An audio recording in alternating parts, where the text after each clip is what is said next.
de amor. Bom dia a todos. Bom dia aos companheiros que nos ouvem de casa. Estamos iniciando a nossa reunião da manhã de hoje.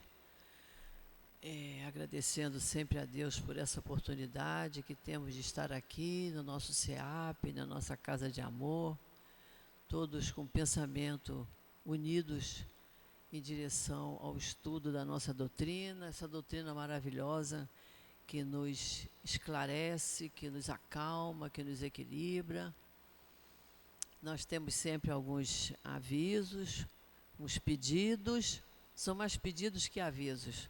Mas o primeiro pedido é que, por favor, diminua a campainha do telefone para que não toque durante o estudo.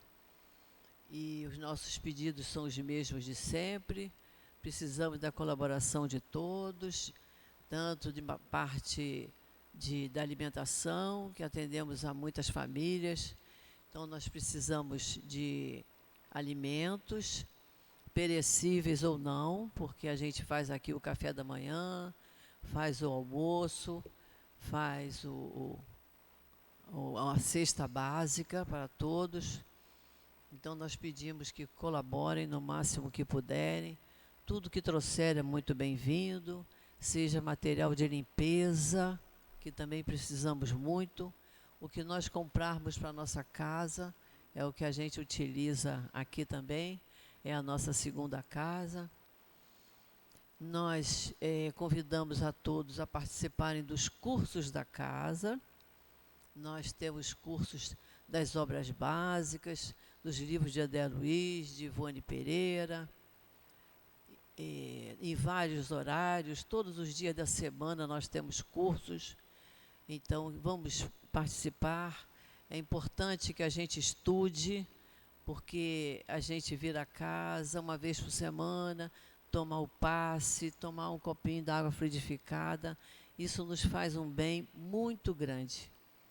Mas a gente estudar a doutrina nos faz um bem enorme.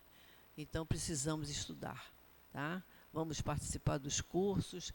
Para fazermos os cursos, temos que ter os livros que são utilizados. A nossa livraria, temos todos os livros necessários.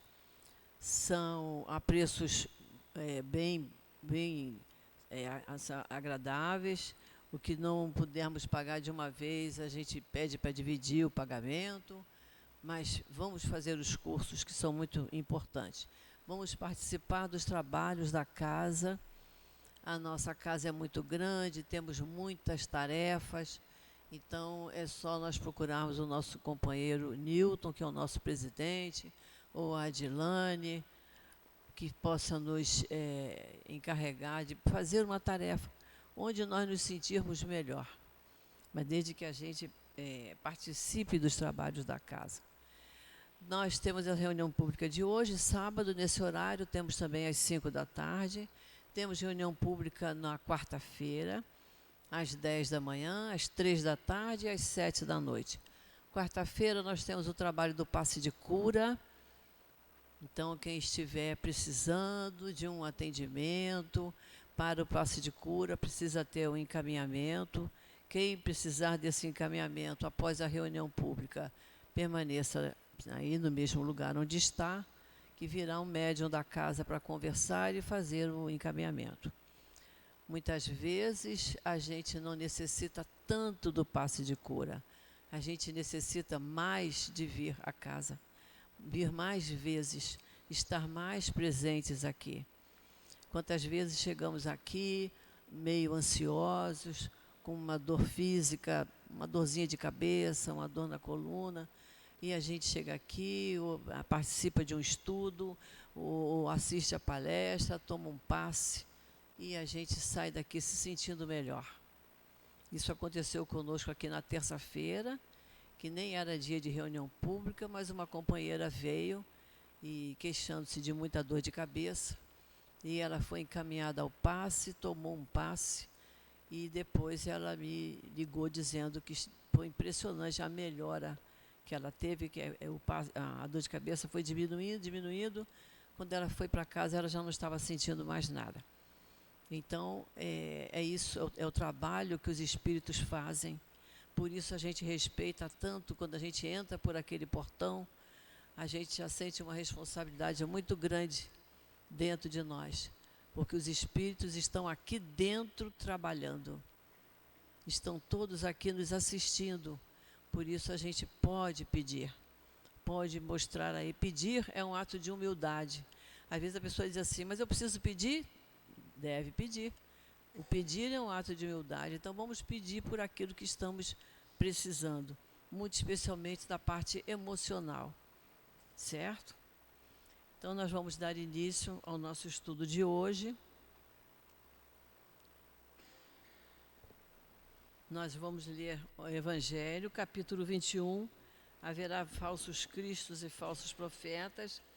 O item 8, eu vou ler um pedacinho, porque é grande a lição, e em casa vocês complementam a leitura. Capítulo 21, item 8 do Evangelho. Os falsos profetas. Se alguém vos disser, o Cristo está ali, não o procureis, ao contrário, ficai bem atentos, porque os falsos profetas serão numerosos. Não vedes as folhas da figueira que começam a embranquecer? Não vedes seus numerosos rebentos esperando pela época da floração? E o Cristo não vos disse que se conhece uma árvore pelo seu fruto? Se, pois, os frutos são amargos, julgais que a árvore é má. Mas se eles são doces e saudáveis, dizeis, nada tão puro pode sair de um tronco mau. É assim, meus irmãos, que deveis julgar. São as obras que deveis examinar. Então vamos fazer a nossa prece, vamos fechar os nossos olhos, pensar na doce e meiga imagem do Cristo. Senhor Jesus, nosso mestre e amigo, estamos aqui, Senhor, reunidos em Teu nome, rogando as Tuas bênçãos para cada um de nós, para cada um que adentrar esta casa no dia de hoje, para todos aqueles que nos acompanham dos seus lares. Pedimos, Senhor, que nos envolva com Teu manto de paz, de luz, de serenidade, que acalme os nossos pensamentos, os nossos sentimentos, que equilibre as nossas palavras, os nossos atos. Precisamos muito, Senhor, precisamos muito desse Teu amor nos envolvendo sempre. Pedimos, Senhor, que permita que o nosso querido Antônio de Aquino, patrono da nossa obra social, o nosso mestre Allan Kardec, o nosso querido Dr. Herman e toda a coluna de espíritos que trabalham incansavelmente aqui no nosso SEAP, na nossa Casa de Amor, que eles possam estar aqui, nos amparando, nos encorajando, nos dando força para continuarmos executando todas as nossas tarefas, sejam elas as mais simples, Senhor, mas que possamos fazer com muito amor, sempre pensando em Ti. Em Teu nome, Jesus, em nome desses espíritos amorosos e em nome de Deus, nosso Pai, que pedimos permissão para iniciarmos o estudo da manhã de hoje. Graças a Deus. O estudo do Livro dos Espíritos vai ficar a cargo do nosso companheiro Mateus. Nós estamos estudando a parte 2ª do Livro dos Espíritos, capítulo 2, hoje das questões 134 em diante, que vai nos falar da alma. Eu vou ler uma pergunta, para que o nosso companheiro tenha tempo de explanar as outras. Diz assim a questão 134. Kardec pergunta assim, que é a alma? E os espíritos responderam, um espírito encarnado. E a subpergunta A, que era a alma antes de se unir ao corpo? E eles responderam, espírito. É a subpergunta B, as almas e os espíritos são, portanto, idênticos, a mesma coisa? Sim, as almas não são senão os espíritos. Antes de se unir ao corpo, a alma é um dos seres inteligentes que povoam o mundo invisível, os quais temporariamente revestem um invólucro carnal para se purificarem e esclarecerem. Então, que Jesus abençoe o nosso companheiro.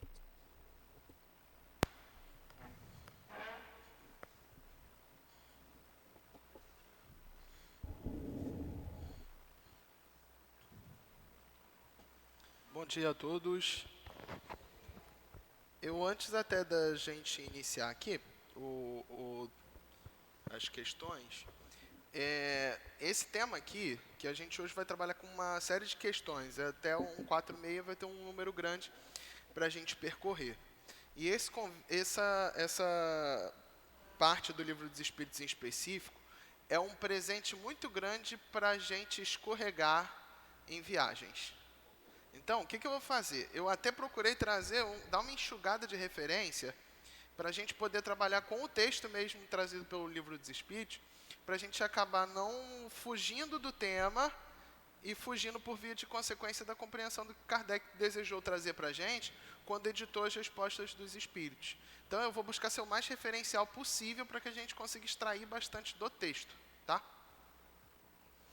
E aí, essa primeira questão, que é 134, quando se pergunta o que é alma, os espíritos trazem para a gente um conceito, que a resposta é curta, um espírito encarnado, mas é um conceito que é trazido, que faz com que a gente possa refletir a condição espiritual. Porque, se a gente for parar para observar, as civilizações antigas tinham conceitos totalmente diferentes com relação ao que é a alma do que necessariamente a doutrina espírita trouxe para a gente. Então, quando esse conceito, inclusive, de que a alma é um espírito encarnado, é um conceito que acabou ficando mais fixado aqui no mundo ocidental contemporâneo. Mas o que a gente observa nesse conceito? Um espírito, ele necessariamente, para passar por experiências no mundo material, ele precisa do veículo de manifestação, que é o corpo físico, e quando ele se enlaça a esse veículo de manifestação, que é o corpo físico, ele ganha o título de alma para a doutrina espírita. Então, todas as vezes que a gente observar a palavra alma em qualquer obra básica, nós estaremos falando do espírito encarnado. O espírito desencarnado é o espírito, ponto. Eu sei que isso para a gente é básico, a gente já ouviu isso muitas vezes, mas é importante a gente repetir, porque senão a gente pode acabar criando outros conceitos. Mais para frente a gente vai observar o porquê disso. E antes dela da alma se unir ao corpo, ele é o espírito, como por via de consequência a gente acabou falando. Quando Kardec, na letra B, que aí os espíritos trazem para a gente um pouco mais de informação, pergunta se são idênticos, o que ele está querendo dizer é o seguinte: então eu posso falar que a alma é espírito? Posso, encarnado. Então eles são idênticos? São, em condições diferentes, mas são idênticos. Eu, enquanto identidade espiritual, encarnado ou desencarnado, eu sou o mesmo, sou uno, sou o complexo de experiências que eu passei. Estou aqui nesse momento na condição de espírito encarnado. No passado, estive na condição de espírito desencarnado. Estive outras vezes na condição de espírito encarnado. Isso é algo que a gente tem de ter a certeza, porque quando ele chega na parte final, falando que temporariamente se reveste de um invólucro carnal para se purificar e esclarecer, o que os espíritos estão introduzindo para a gente logo na segunda parte do Livro dos Espíritos é o sistema de reencarnação, que é a base para que a gente consiga compreender a ciência espírita. Não é à toa que no próprio Kardec, ele é muito prudente, no próprio Evangelho segundo o Espiritismo, ele pega os primeiros 4 capítulos do livro para trazer essa base da doutrina espírita para a gente compreender a moral. E eu não conseguiria compreender a moral da vida se eu não entendesse o sistema de reencarnação. Eu não consigo compreender a necessidade de eu entrar nesse veículo de manifestação que é o corpo físico se eu não compreender o sistema de reencarnação. E aí, na parte final, com uma capacidade de síntese enorme, os espíritos falam, purificam e esclarecem. Aí a gente deve, obviamente, se ligar na questão 132, quando se pergunta qual é o objetivo da encarnação. É justamente esse, é purificar. Se eu estivesse na condição de um espírito não encarnado, na minha condição normal, muito provavelmente eu teria algumas dificuldades de colocar em prova conhecimentos que eu adquiri. Porque nós sabemos que no período entre uma encarnação e outra, que é o que a doutrina espírita chama de erraticidade, a gente pode evoluir. Mas aí é uma brincadeira que eu sempre faço. Vamos supor que eu estivesse... É só para a gente ter uma figura mesmo. Que existem diversas cidades espirituais. Mas vamos supor que eu estivesse lá no nosso lar. É um local organizado, as pessoas querem o bem do outro. Aí eu estou lá estudando sobre paciência. Bastante tempo lá. Aí chega um momento que eu falo assim, acho que eu aprendi bastante coisa sobre paciência. Alguém lá vai testar minha paciência? Não, porque um auxilia o outro. Aí é o momento que os mentores chegam para a gente e falam assim, já que você já entendeu bastante aqui, vamos fazer o seguinte, vamos encarnar? Mundo de expiações e provas, a gente vê se está legal mesmo, vamos provar se você aprendeu. Aí quando a gente encarna aqui, o que a gente encontra? Teste de paciência para todos os lados. As pessoas nos desafiam. Isso é comum, é necessário para que a gente passe. Talvez se eu ficasse lá, eu estagnaria, eu não teria ninguém para provocar uma evolução minha.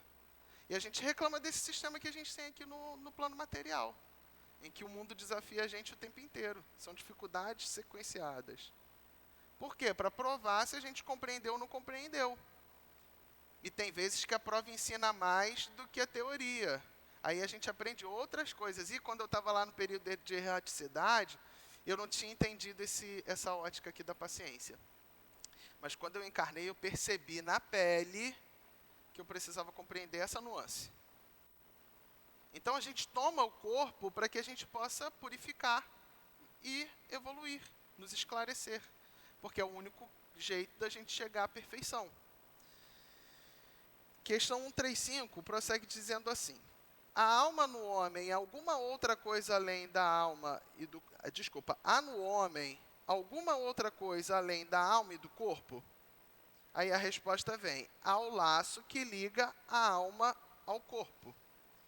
Vou entregar logo ao perispírito. Aqui eles vão trazer resposta.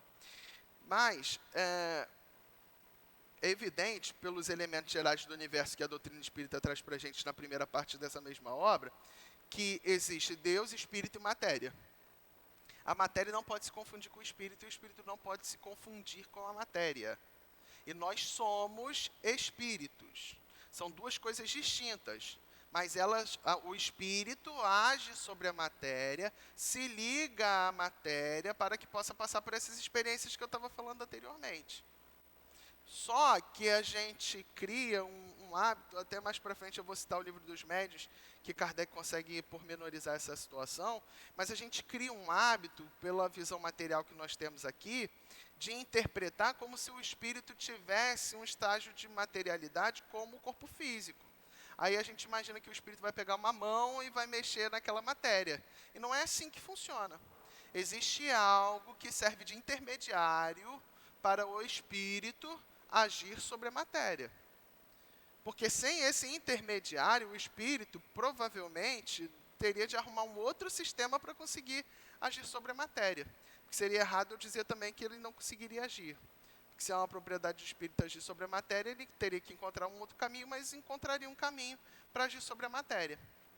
Mas o caminho que nós temos hoje para a ação sobre a matéria enquanto espíritos é esse veículo, que também é um veículo de manifestação, assim como o corpo físico, só que ele é um veículo que está diretamente junto ao espírito, que nós chamamos de perispírito. E Kardec prossegue na letra A da questão 135, para poder esmiuçar o tema, perguntando qual é a natureza desse laço. E os espíritos respondem, semimaterial, isto é, de natureza intermediária entre o espírito e o corpo. É preciso que assim seja para que os dois possam comunicar-se um com o outro, por meio desse laço que o espírito atua sobre a matéria reciprocamente. Então, o perispírito ele se encontra bem ali no limite, no meio do caminho entre o espírito e a matéria. Eu não posso falar que o perispírito ele é totalmente imaterial, nem posso dizer que o perispírito é totalmente material, porque ele está bem ali numa zona limítrofe, para justamente ele poder fazer essa ligação entre ambos. Porque perceba, se o perispírito ele fosse totalmente material, o espírito precisaria encontrar um outro caminho que não o perispírito para agir sobre a matéria, porque o perispírito seria só a matéria. E se ele fosse totalmente imaterial, ele também não iria conseguir tanger a matéria. É bem verdade que nós desencarnados com os nossos perispíritos, a gente fica num estado de imponderabilidade com relação aos encarnados, pelo grau, a dimensão a qual nós nos encontramos. A dimensão física ela é tão mais densa que a dimensão espiritual, mesmo a gente tendo um perispírito voltado ao nosso planeta aqui, o planeta Terra, a gente fica imponderável, a gente não toca o espírito, a gente não consegue ver, a não ser pelas vias mediúnicas, o espírito. Por quê? Porque ele está num estado de imponderabilidade. Ainda esse estado de imponderabilidade é a matéria. O perispírito continua com a sua parte material, mesmo que nesse estado de imponderabilidade. Claro, se ele assim desejar, ele consegue se tornar ponderável, e aí a gente observa isso lá no Livro dos Médiuns, quando a gente observa a questão das manifestações físicas visuais. Eu vou aprofundar um pouco mais isso à frente, porque é importante a gente compreender como é que funcionam esses fenômenos para a gente poder dar identidade ao perispírito. Entender a sua parte material, porque a parte dele que não é material, que é voltada ao espírito, como a gente não sabe a natureza íntima do espírito, a gente fica difícil de entrar nesse terreno. E aí, o Kardec traz uma nota para a gente, nessa questão 135, que termina por esclarecer qualquer dúvida que a gente poderia ter. Porque ele diz assim: o homem é, portanto, formado de 3 partes essenciais. O corpo físico, ser material, análogo dos animais e animado pelo mesmo princípio vital. Lá na primeira parte a gente entendeu a ideia do princípio vital. O princípio vital é uma energia que decorre da energia cósmica universal, que é manipulada em processos pelos espíritos mais adiantados, serve-nos de uma espécie de cola, uma espécie de fluido mesmo, para que a gente consiga alcançar essa ação sobre a matéria. Quando o princípio vital cessa em nosso corpo físico, porque toda energia com o tempo se dissipa, quando ele cessa no nosso corpo físico, o espírito abandona aquela matéria, não age mais sobre aquela matéria, que é o evento que a gente aqui chama de morte. A morte é cessar o fluido, o princípio vital. Agora, vocês vão falar, e eu consigo, antes do meu princípio vital acabar e ir embora? Consigo, existe o suicídio, existem outras situações que, mesmo que não seja o suicídio, mas um ajustar de rota de planejamento encarnatório, que por mais que você tivesse um tempo ainda de princípio vital à frente, o espírito se desenlaça, e aí os espíritos que trabalham com os processos de desencarnação, eles dão conta daquele princípio vital, porque ele volta para o todo cósmico universal. Isso a gente estudou lá na primeira parte. Tranquilo, matéria dada, não precisamos achar dificuldade nisso.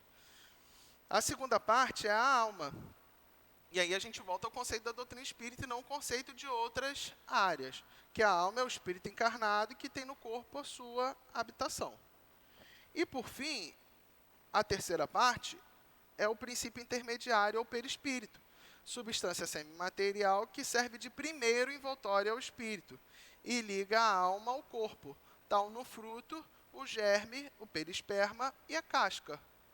Quem já teve a possibilidade de dar uma investigada em alguma fruta antes de consumi-la, observa que a semente geralmente tem uma espécie, vamos assim dizer, de casquinha menor, um pouco mais até esponjosa às vezes, que é o que cobre e protege aquele fruto, e aí parte até chegar à casca, o fruto propriamente dito.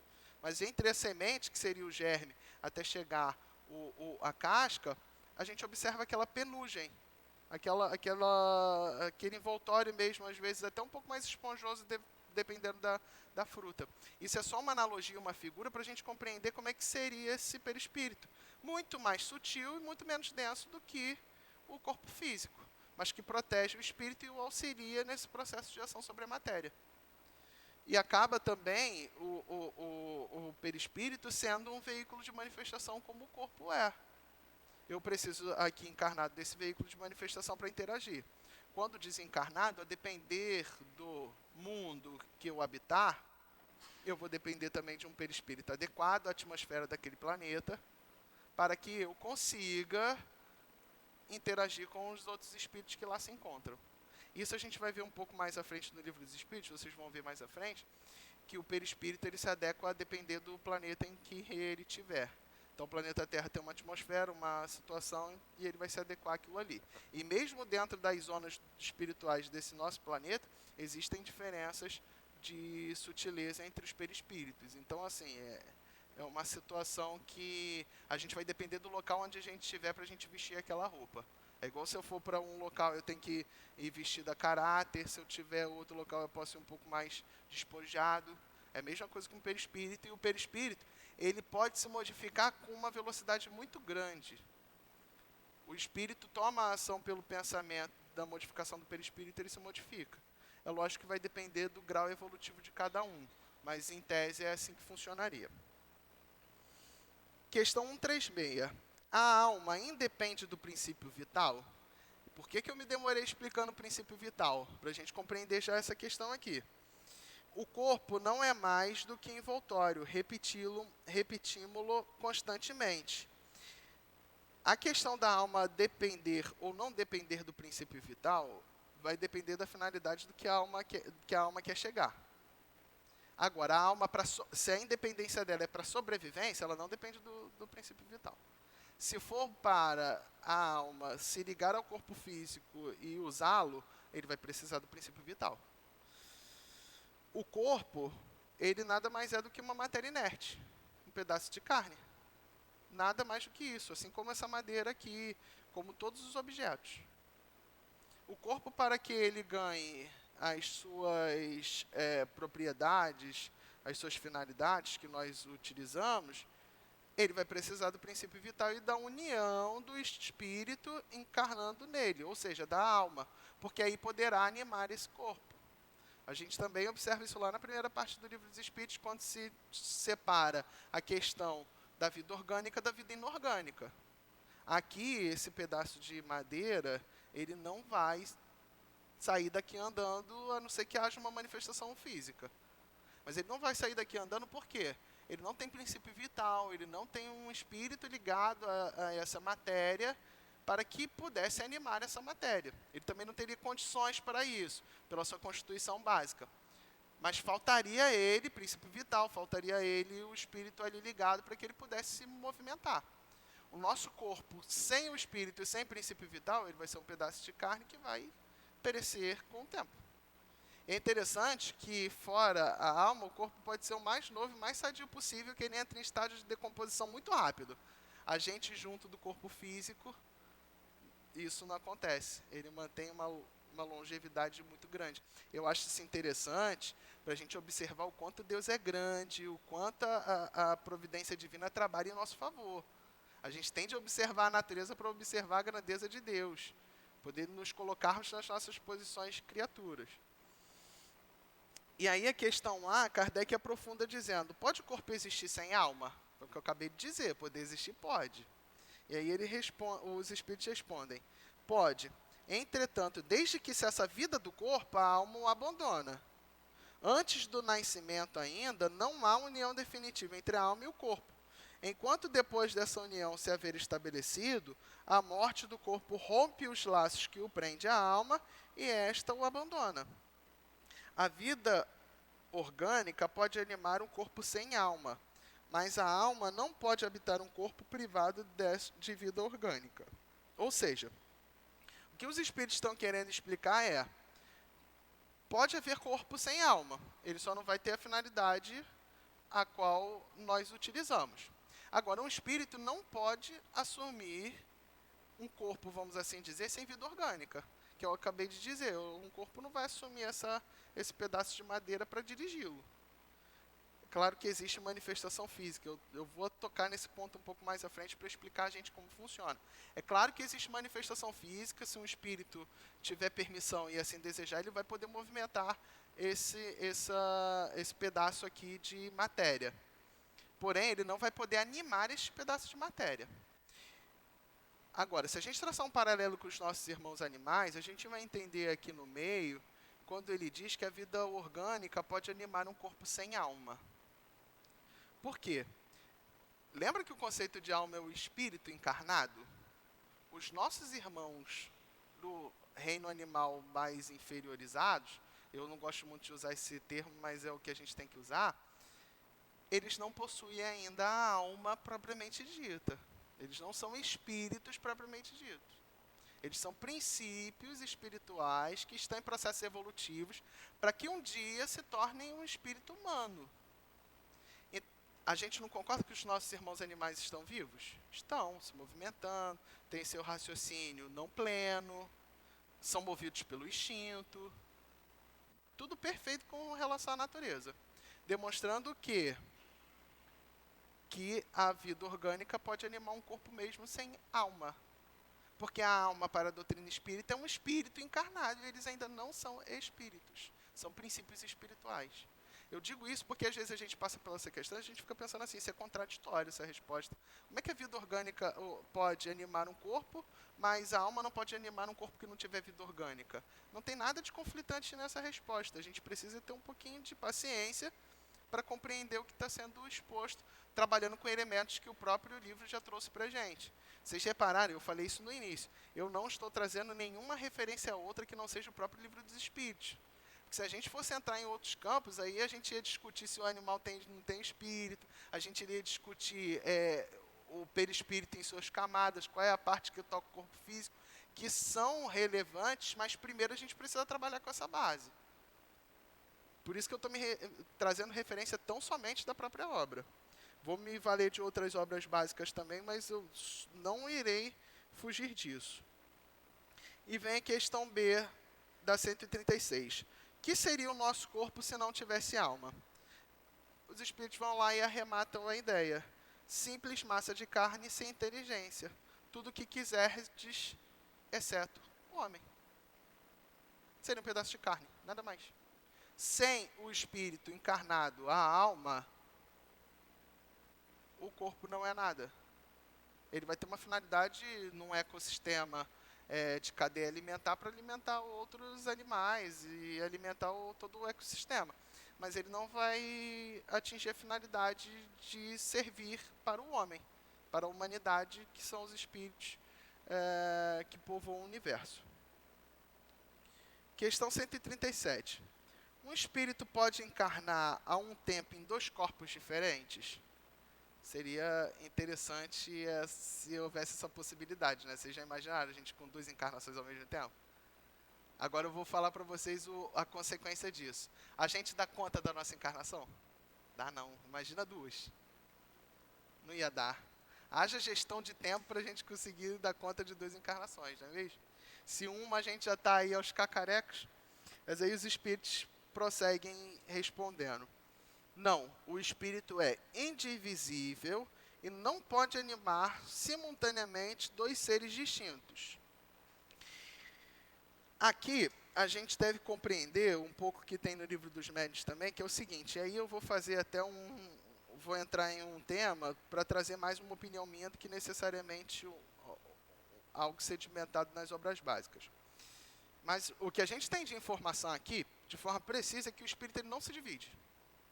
Ele não vai animar 2 corpos ao mesmo tempo porque ele é um só, uno. Alguns podem questionar assim, mas não tem aquela ideia que o espírito estaria em 2 lugares ao mesmo tempo? Isso não confronta a doutrina espírita, esse tipo de relato. A questão é que o espírito ele não se dividiu, ele se irradiou. É o mesmo que se elasticizou e chegou em 2 pontos para que pudesse cumprir algo. Senão, a gente vai começar a entrar numa viagem de que o espírito até mesmo se desdobra, que é um outro termo que a gente pode usar.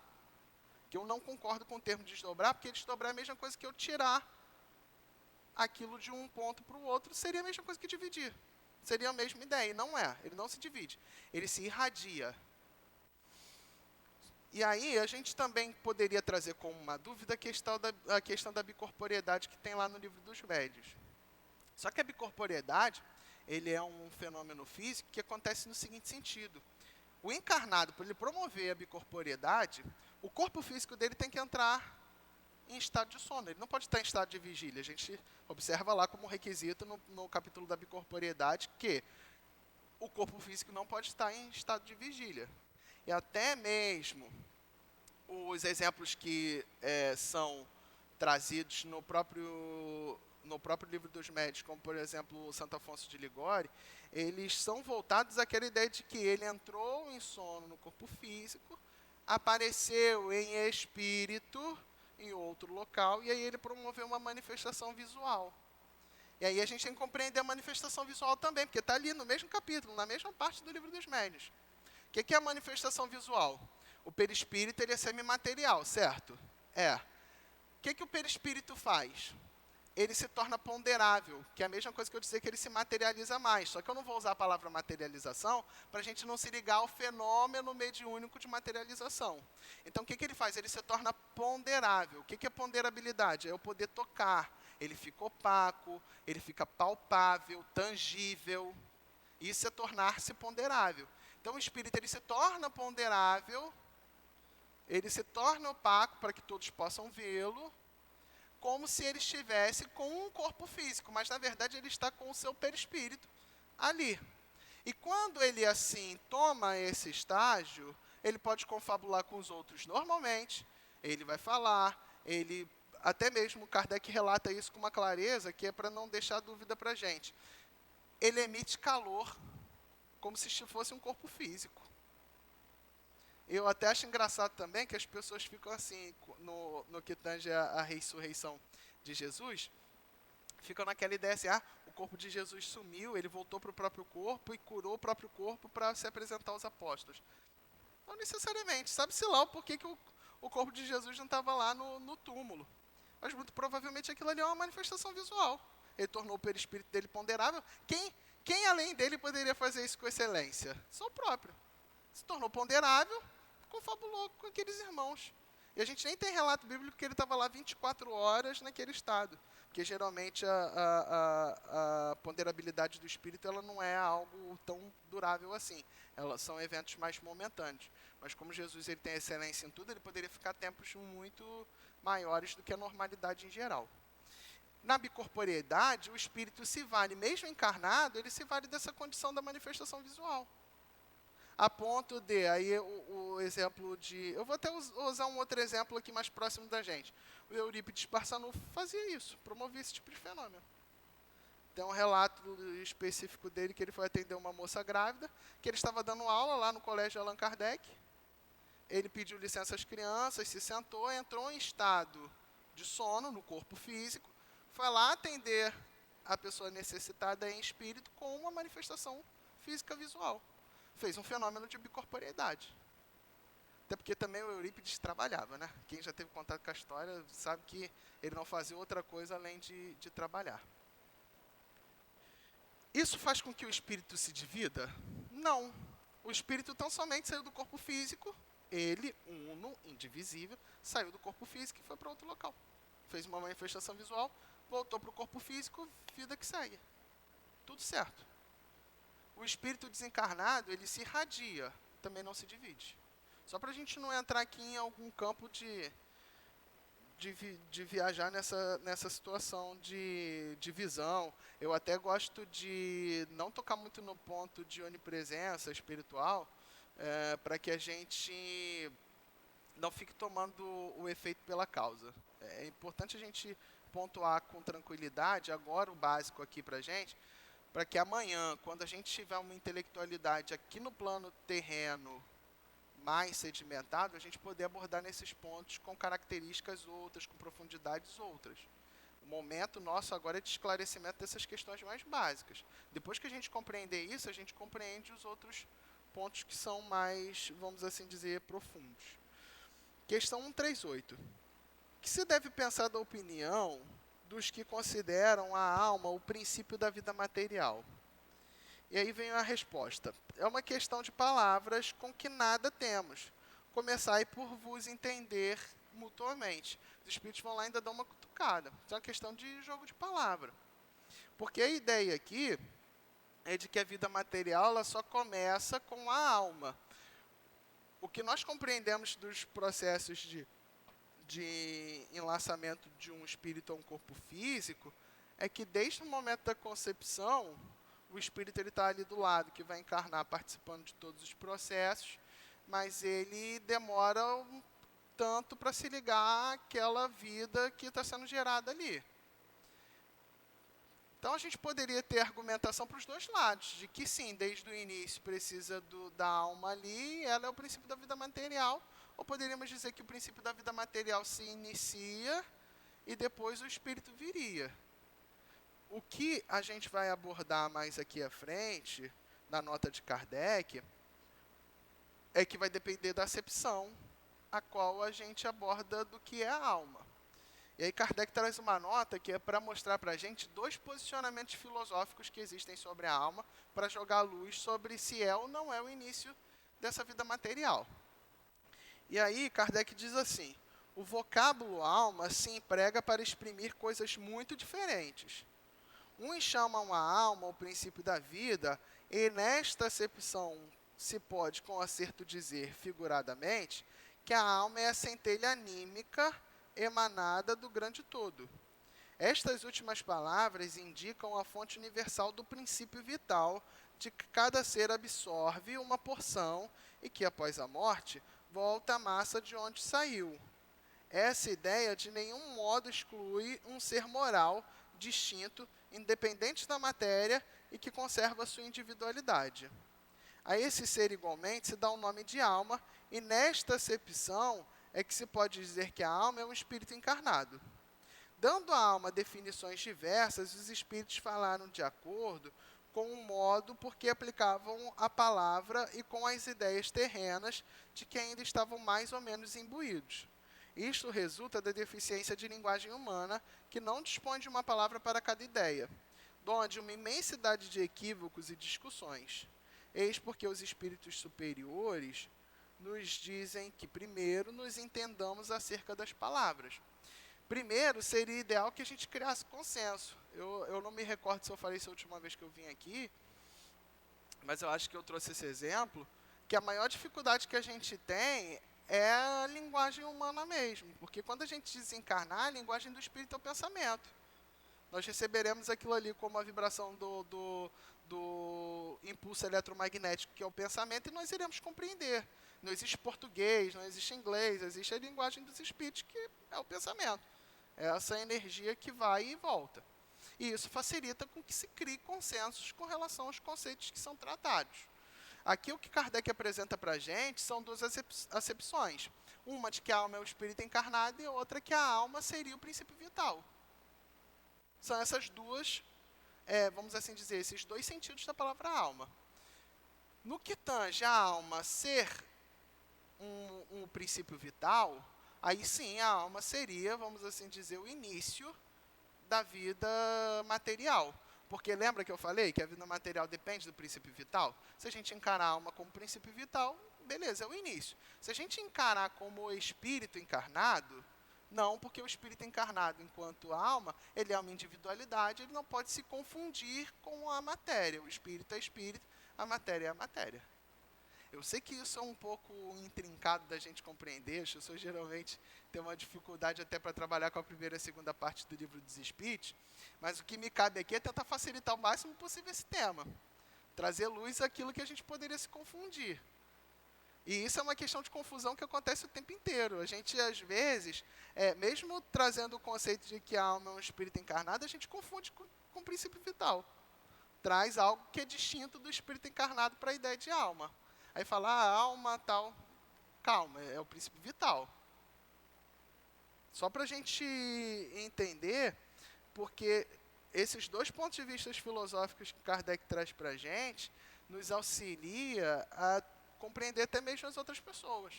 Às vezes alguém vai chegar e vai te trazer um conceito, você vai ficar assim, mas... Aí você vai compreender, ele está querendo dizer naquele sentido.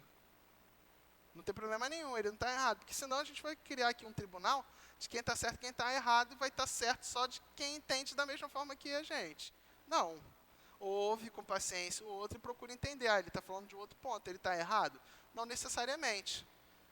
Se ele quiser puxar para um outro sentido, é melhor, mas não necessariamente está errado.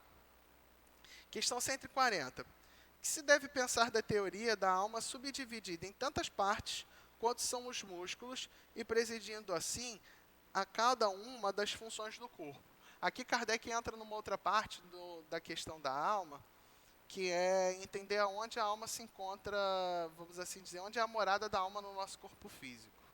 Essa seria a ideia que Kardec tentaria alcançar.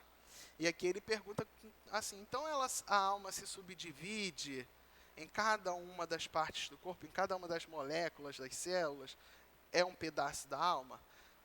Só que o que a gente entendeu com relação à alma anteriormente? Que ela é una e indivisível. E aí os espíritos respondem, ainda isto depende do sentido que empreste a palavra alma. Se se entende a alma o fluido vital, essa teoria tem razão de ser. Se se entende por alma espírito encarnado, é errônea. Já dissemos que o espírito é indivisível. Ele imprime movimento aos órgãos, servindo-se do fluido intermediário, sem que para isso se divida. E aí tem para os dois lados. Para quem entende a alma como um fluido vital, aí ele se divide mesmo.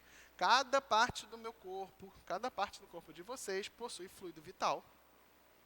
E esse fluido vital, ele fica registrado em cada uma dessas partes para que possa gerar a vida.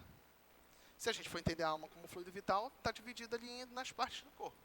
Sendo espírito encarnado, a gente não pode entender dessa forma. Eu já deixo minha opinião pessoal aqui. Eu prefiro encarar a acepção de que a alma é um espírito encarnado. Por quê? Fica muito mais fácil eu entendendo que a alma é um espírito encarnado, que ele se vale do princípio vital, e o princípio vital é que tem que se dividir, que tem que se virar para dar vida ao corpo físico. Isso, para mim, é muito mais inteligível do que a ideia da confusão entre alma e princípio vital. Até porque a gente já estudou o princípio vital na primeira parte do Livro dos Espíritos, já entendeu o que é o princípio vital. Então, é mais fácil a gente trabalhar com o princípio vital e com a alma sendo um espírito encarnado. Fica mais fácil da gente compreender dessa forma. E aqui nessa parte, eu até vou já trazer a questão sobre a manifestação física, que é muito interessante também. O espírito, quando ele precisa movimentar alguma dessas matérias, ele não cria uma mão e essa mão movimenta para um lugar ou outro essa matéria. Então, como é que esse processo ocorre? Está lá no Livro dos Médiuns também, pormenorizada essa questão. Kardec explica para a gente. O espírito, ele pega uma parte do fluido cósmico, une com o fluido de um médium de efeito físico, porque não dá para fazer uma manifestação física sem um médium de efeito físico. Às vezes, o médium ele pode participar desse processo de forma consciente, às vezes de forma inconsciente. Mas você precisa. E aí vocês vão me perguntar, o que é o médium de efeito físico? Porque tem um monte de médium de efeito físico que não sabe o que é.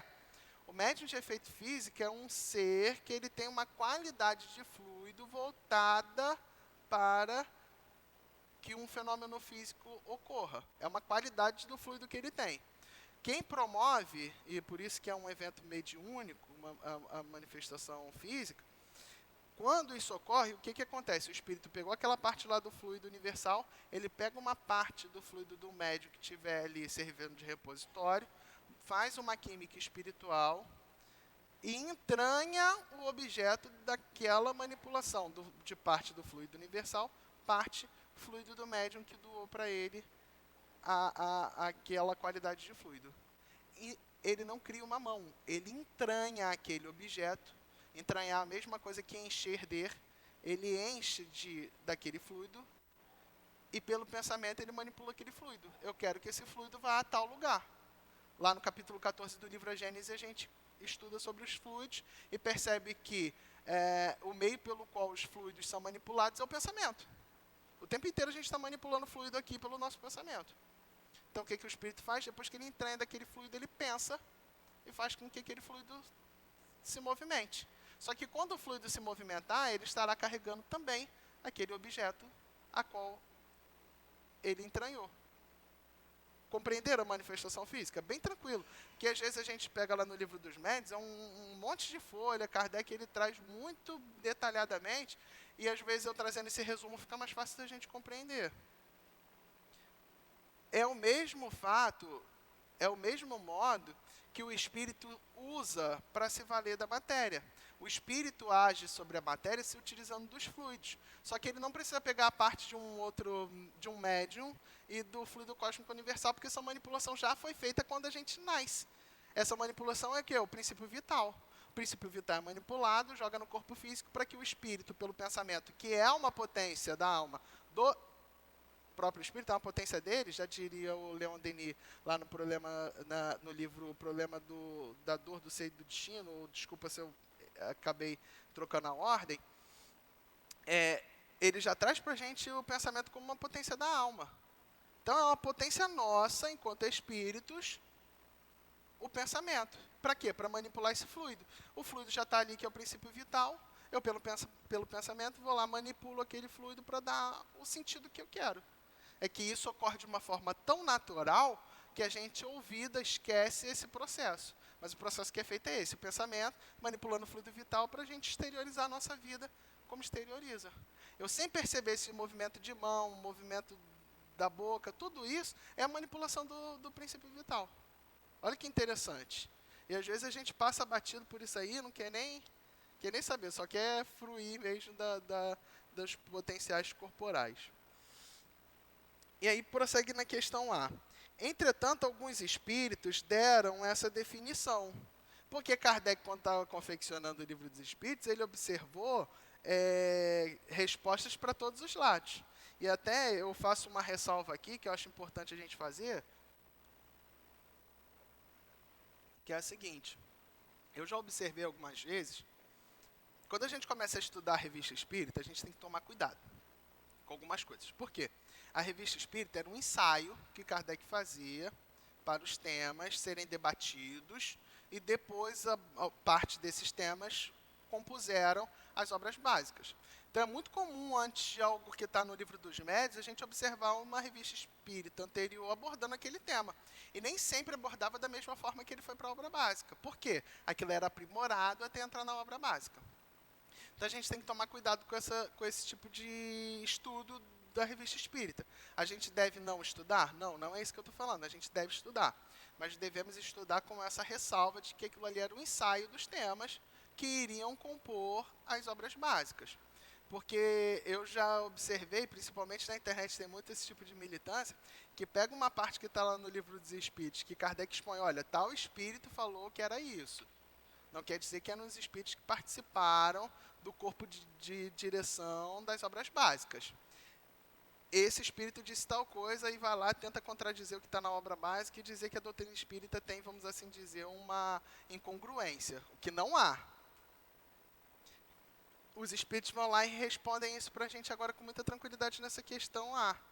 Porque quando ele diz, olha, alguns espíritos trouxeram essa definição. Esses espíritos que participavam desse corpo diretivo, pedagógico, do que há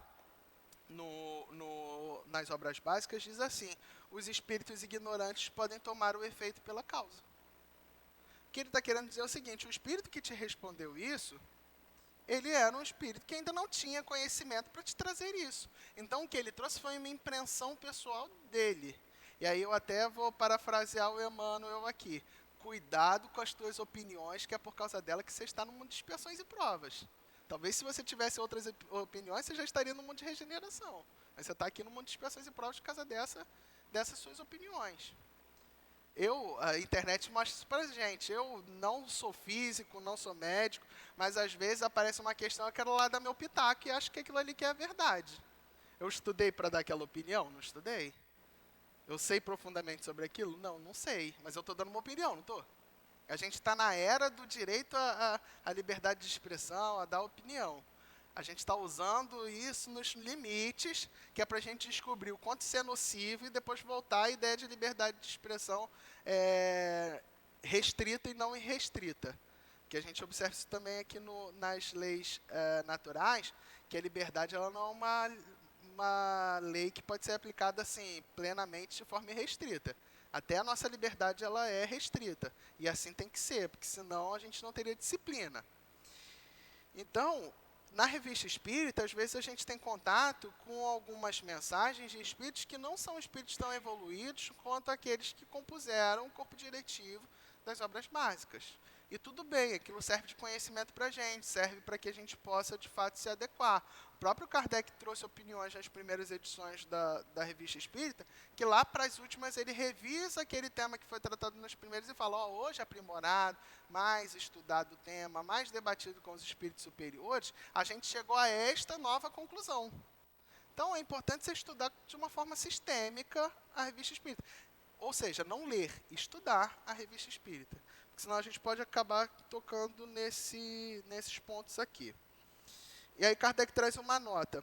A alma atua por intermédio dos órgãos e os órgãos são animados pelo fluido vital, que por eles se reparte, existindo a maior abundância nos centros ou focos de movimento. Esta explicação, porém, não procede desde que se considere a alma o espírito que habita o corpo durante a vida e o deixa por ocasião da morte. Aí Kardec termina de explicar. Pelo fluido vital, o espírito consegue fazer esse movimento do corpo. Que aí o fluido vital vai agir diretamente no órgão, que são as nossas partes aqui do corpo propriamente dito.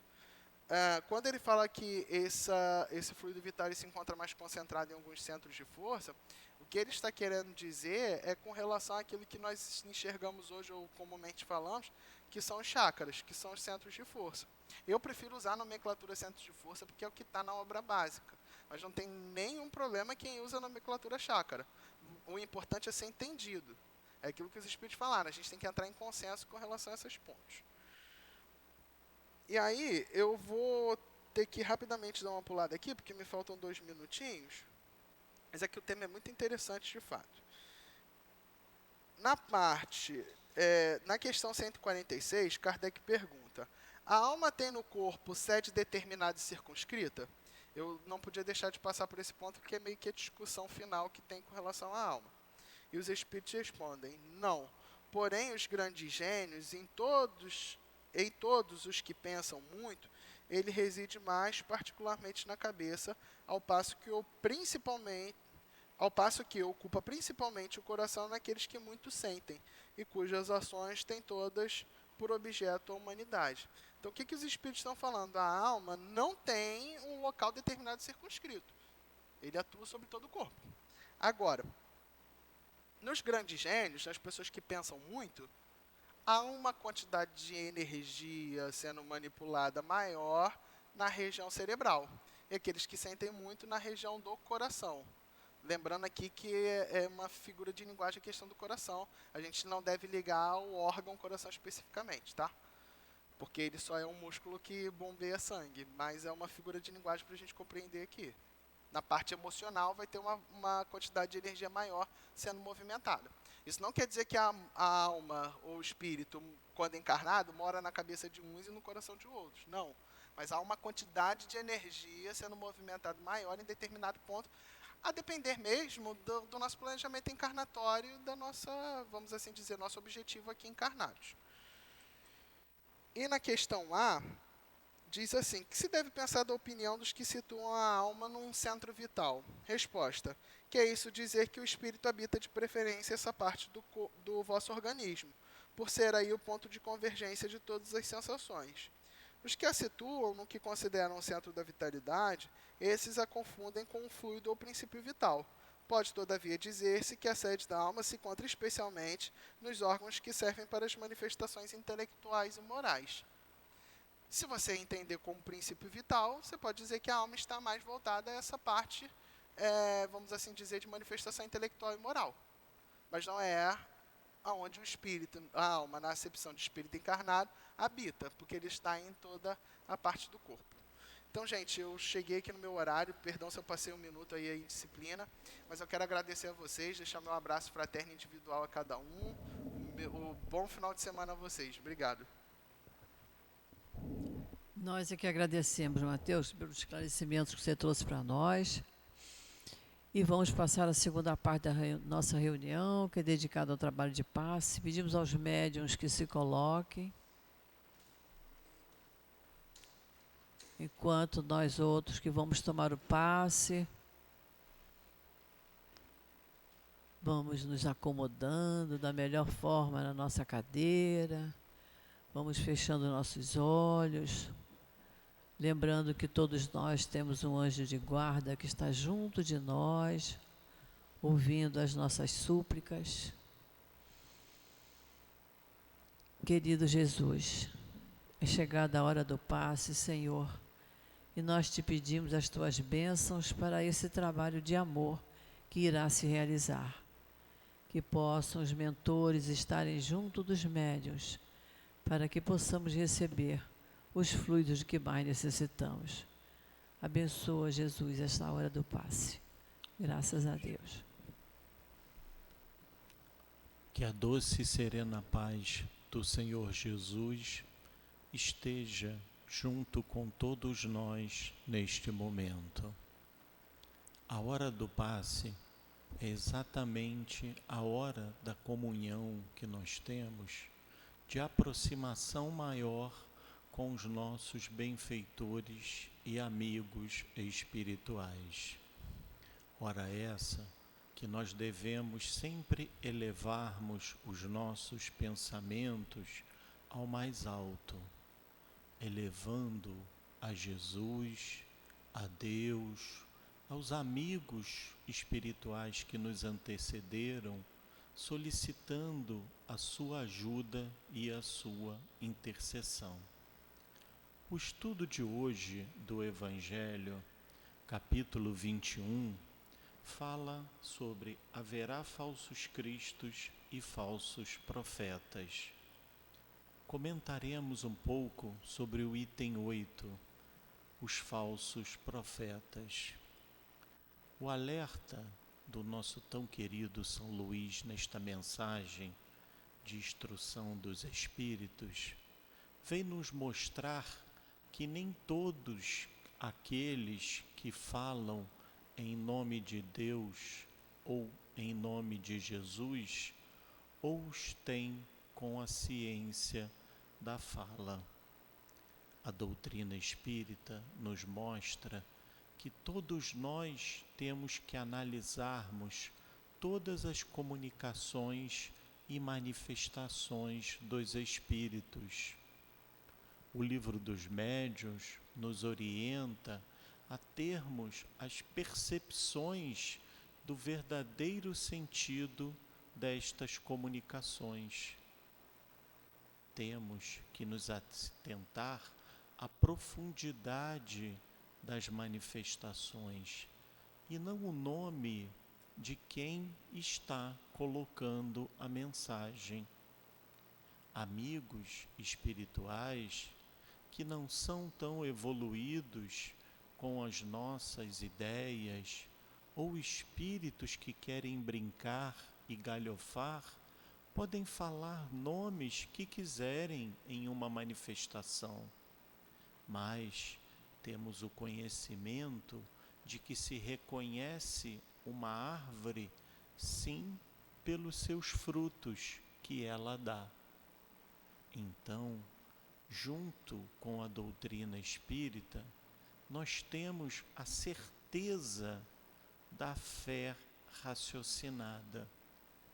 Não aquela fé cega, aonde acreditam que muitos são guiados para o reino de Deus, praticando ou fazendo atitudes da terra, comprando, doando, fazendo com que a matéria seja o verdadeiro valor. Muito contraditório é, porque se queremos o reino dos céus, se queremos alcançar a espiritualidade maior, a nossa transformação tem que ser espiritual, a nossa transformação do ser e não a transformação do ter. A doutrina espírita e nosso tão querido amado Kardec sempre nos orienta para a razão e para o bom senso. Atitude essas que nós temos que levar em todos os instantes da nossa vida, nos lembrando sempre de termos a visão da reencarnação.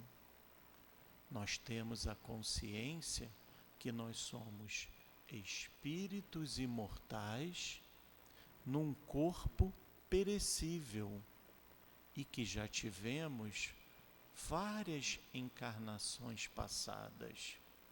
Com este sentido, ampliamos a nossa visão e tiramos a capa da ignorância de nos colocarmos tanto na posição de vítimas ou na posição do tadinho.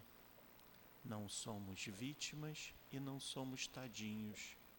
Somos espíritos que tivemos erros e tivemos acertos.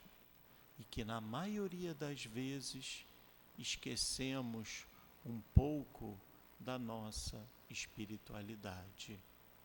Assim como fala São Luís, nós devemos fugir do glamour, das palavras doces e fúteis que existem junto a essas criaturas e nos basearmos cada vez mais no Evangelho do Cristo, sempre seguindo Kardec e Jesus.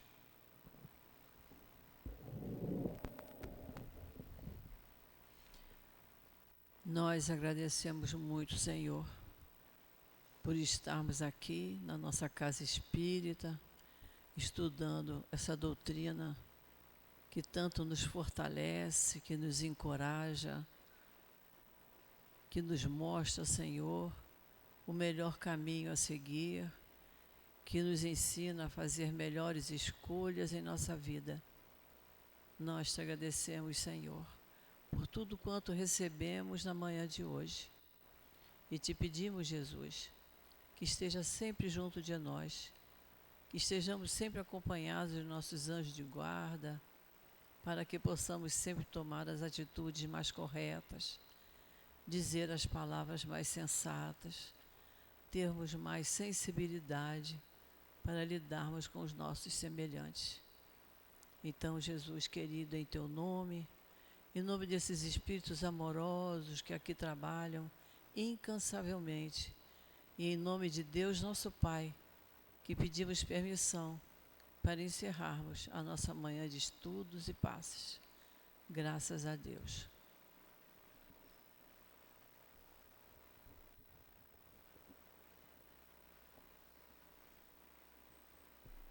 CEAP, Centro Espírita Altivo Panfiro. Uma casa de amor. Um excelente